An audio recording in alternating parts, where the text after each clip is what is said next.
Hello beautiful people, welcome back to my channel.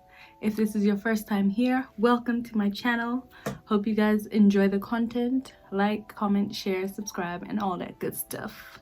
Okay, today I'm gonna be talking about studying abroad or getting a degree abroad, and I got a few questions on Instagram, and so I tried to group them and try and answer them to like the best way that I can, because I did my bachelor's abroad and I'm doing my master's as well. So the first thing I'll talk about obviously is money, like how did I pay or how do people pay. So personally, I got a full scholarship for my bachelor's. I got it from my high school. I completed the International Baccalaureate in Swaziland at a school called Waterford. Yeah, so once I finished my IB, you're allowed to apply for 6 universities. Like you can choose 6 to apply to, and obviously you have to choose wisely, because if you don't get into any of those, then you don't get like a scholarship. Yeah, so I was so blessed to have a fully paid for scholarship, because they paid for my tuition, they paid for my books, and books are really expensive. But one thing that I realized is that not all books are needed, so they'll like request you to have all these different books, but I think the best thing to do is actually go to the lecture, like gauge the situation, see whether the books will actually be used, because there's a lot of lectures that don't use the books that they recommend. Yeah. And then paying for masters, I tried to get a scholarship. I applied for a few scholarships. I didn't get any of them, so luckily, thankfully, my mother paid for my master's program, so it was just 1 year of a payment, and yeah, that's how I'm managing to study my master's right now.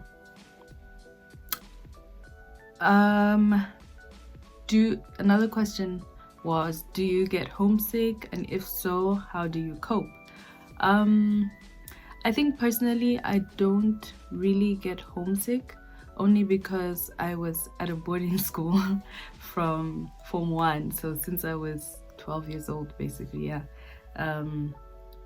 all the way to university and now my master's. So I do, like, you'll get those occasional like, oh my gosh, I miss Nshima, I miss my mom, I miss my family, you know, those type of things. But how do I cope? I'll either like call my family. It's good to stay in touch with your family and your friends. Also try and find, like, if you can find your local home food in like the country that you're studying in, that would be like the best thing to do. Like, cook for yourself and enjoy it. Yeah. What else can I say about being homesick? There are quite a few people who experience culture shock, and so basically most people who experience this is when like they go to a completely new environment, they don't know the language, they're unfamiliar with like the culture, the lifestyle setting, like even just something as small as food can trigger someone's culture shock. Yeah, so like people end up feeling like lonely or bored or angry, like upset with the fact that they decided to like study somewhere else apart from home. And like my advice for that is that it's basically all about adapting. Like, put yourself out there, find things to do, go for events, don't just stay in your room, because if you stay in your room, it's like the easiest way to just trigger like depression and sadness and loneliness.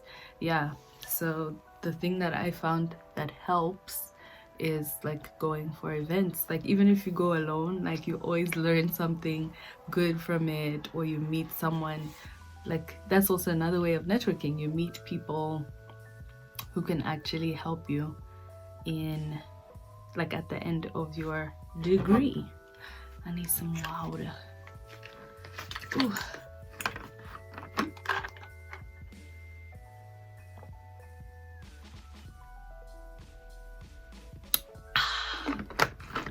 Yeah, so just explore, enjoy while it lasts, because even just for like a bachelor's, time flies. Okay, like you need to you need to like enjoy it to the fullest. Like, yeah, enjoy yourself while studying, obviously. The next question I'll address is like, what are the best unis to do your masters from? So usually people will have completely different interests. Like that's just the way we're all set up. So usually the best universities differ from like field of study. So like for me personally, for my masters, I just literally typed best universities for master's programs in geography on Google, and like a long list of things came up. Then I narrowed it down to like which regions I want. So I picked Europe and South Africa, but obviously there's the US, Australia, Canada, Asia, like yeah. And I picked University of Amsterdam because it had one of the highest ranked geography departments in Europe. So like you can choose based on like your preference and your field of study. And yeah, how do you balance the school and the touring? So like basically you just have to, like, if you want to enjoy your experience to the fullest, you just have to find time, because like time flies. You'll always have assignments, you'll always have things due, and you just have to allocate your time wisely. Make sure you do things in good time, not rushing. And then also like for touring, for my bachelor's program, you can just pick times when the university is closed and times where they give you like breaks. So like for me, I would travel mostly for spring break, or Christmas holiday, or the summer holiday. But sometimes for the summer I would have to stay for like classes. Yeah, so most of the times it would be spring break when I would try and like pick a place with my friends and go exploring and stuff. For my masters, it's quite different, which is something I'm going to talk about a bit later on.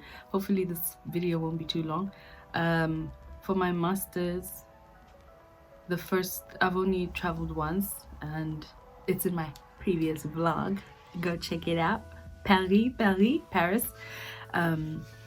Yeah, so we had like a 10-day break after, was it like 3 weeks or 1 month of school? And yeah, I was like, oh, this is a perfect opportunity to find a place to go and explore, because if you think about it, they give you time to like to rest and stuff. And if you're just there for like 1 year, like for me, for my masters, I don't know whether I'll be back in Europe anytime soon. So I'm like, let me make the most out of it while I have my student visa. And yeah, so, and there's cheap ways. That's another thing. There's cheap ways to travel. For me, like to Paris, we used something called Flixbus, and it's super cheap. It was a 7-hour drive. We chose the midnight drive and arrived at 7 in the morning. So we had like the whole 3 days to explore on a budget. Yeah, because we students. Yeah, so I hope that has answered like how to balance school and touring. Yeah, you just have to find a way. Next is, where can I find a legit link to doing masters abroad? I see a lot of links that seem like scams. Yeah, the best links are actually on Google, but I will give you guys my favorite links. So the first one that I really love is mastersportal.com, or if you want a bachelor's degree, bachelorsportal.com. So this one gives you all types of universities from all over the world, not just from one region. Then if you want to study in the US, there's a website called College Navigator, and yeah, it explains to you how to work the website, like how to go about it. Oh, and then there's also another website called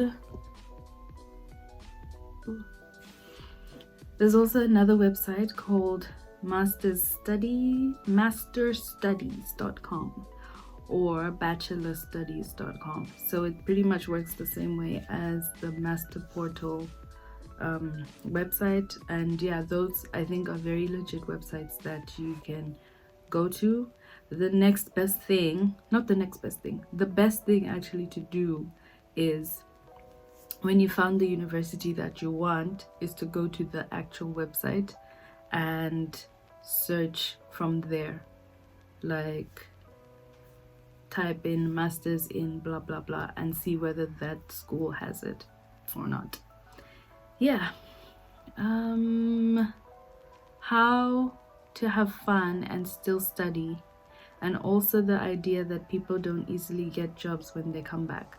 Okay, so the first one, I kind of touched on it when I said, like, when touring and stuff like that, look for holidays. But basically, like, how to have fun is time management. Make sure that if you're going out on the weekend, make sure that you know that you'll be able to do your work after you go out, like when you, like the next day or something. Otherwise, don't go out, because there's always gonna be weekends and there's always gonna be things to do. And yeah, so you have to prioritize. If you want to go out, finish your work. If not, like, balance it. At least start on, let's say, an assignment or an essay or something, and finish it off like the next day. Because I remember from like my bachelor's, there'll be some people who go out Thursday, Friday, Saturday night, 3 nights in a row, but they're still getting those 4.0s. So yeah, also know who you're going out with, because you can be going out with those people who go out, then when they get back home, they're studying at 3 a.m. until 5, and yet they're falling asleep, completely asleep. Yeah, so just know yourself, you know, balance your time wisely. You're grown up now. I tried to make this video not too formal, so yeah. Okay, the idea that people don't easily get jobs when they come back. I'll speak from personal experience. That is a lie. It is a scam. So basically, for me, even just my degree, people were like, how are you gonna get a job at home, blah blah blah, because I just got a Bachelor of Arts in Geography. Then I moved back home in August. I moved back home in August of 2016. Between August and September, I was applying for like everything. I was on Go Zambia jobs every single day. Yeah, and I got an internship in September, and like, yeah, so it just depends on how much work you put into it. You'll obviously find difficulties like finding actual job links and stuff like that, but if you just keep applying, in like 3 to 6 months, you will hear back. Even if it's a no, you'll hear back from someone. Yeah, and I honestly think that studying abroad as well, it also depends on the degree you get, because if you get a degree in, let's say, linguistics, and you go back to Lusaka. I don't know exactly which places you can apply to, but in other countries it would be easy to find a job, you know. So also, if you're thinking of going back home, you need to pick a degree that you know would be good for the employment market, and you know what you want to work as afterwards. Yeah, I think that's what oh yeah, and yeah, so after my internship ended, I got another job after like 4 months. Like, so it was constant. The most that I was unemployed for was 4 months, and in those 4 months I was constantly applying for things. Yeah.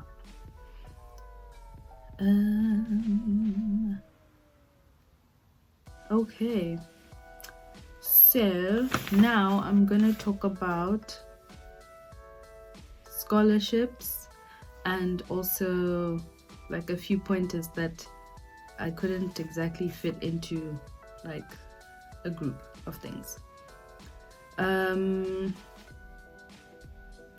So basically, the first thing with scholarships, the best way to find what scholarship you can get is from the school that you choose. So like, let's say you pick, like for me, I picked University of Amsterdam. I went on the website and I just typed scholarships on the search bar in the website, and it gave me like 2-3 different scholarships. And yeah, the scholarships vary depending on which field you're applying to. So like for me, there was an AMS scholarship and a Holland scholarship. So that's Amsterdam Merit and Holland scholarship. So those are 2 different scholarships that the university gives, and different faculties have different types of scholarships. So if you want to do like a degree in medicine, you go on the website of the country, not the country, the website of the university you want to study at, and then search in the search bar, and the scholarships will usually come up there. Another thing I'd say is plan as early as possible. Research all the details about your program, and like, because there's always a lot of things that they ask for, like documents. They'll ask you to like send transcripts and like letters and stuff like that. So the best thing to do is first research. I had a little book where I put in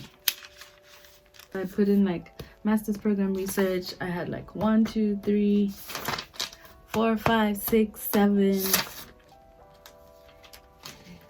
8, 9, 10, 11, 12, 13, 14. Yeah, I had 14 universities that I researched on. And then this little paper here was universities in South Africa that I was looking at, and it's like a long ass list like that. Yeah, so the best thing to do is do your research first, and then start canceling out the ones that you either think you won't qualify for, because sometimes they'll ask you for a certain grade point average or a certain amount of points or grade systems or something that you got in high school. And if you don't have those, the easiest thing to do to make your chances more likely is to just cancel out the ones that ask for like a lot. It's getting long.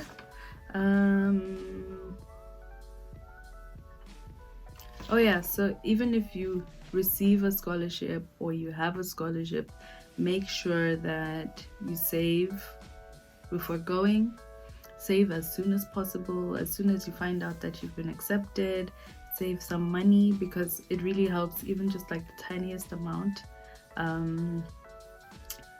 Also, a part-time job is also good, but most times they'll have like a limit of how many hours you can work in both bachelor's and master's, because you're an international student and you're basically supposed to be there for studies and not for work. So they'll give you like, let's say 16 hours a week that you can study part that you can work part-time. Yeah, so like, you know how cultures vary, so even the academics vary from country to country. Like in the US, the grading system was completely different to what I was used to in high school in Swaziland.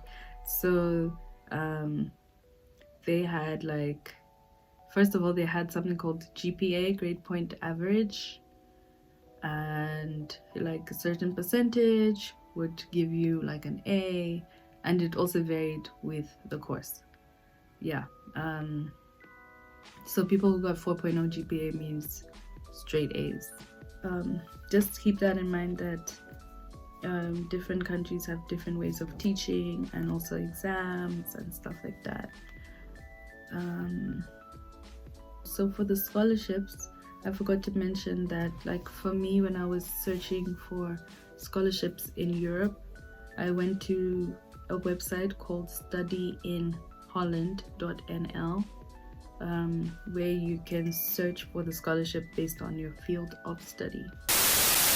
Thank you guys so much for watching. Hopefully this helps you in one way or another. Please comment down below if you want more videos like this. Yeah, I had fun filming this. I hope this helps 1 or 2 or even 5 people. I'ma be happy. Hope to see you guys in my next video. Bye.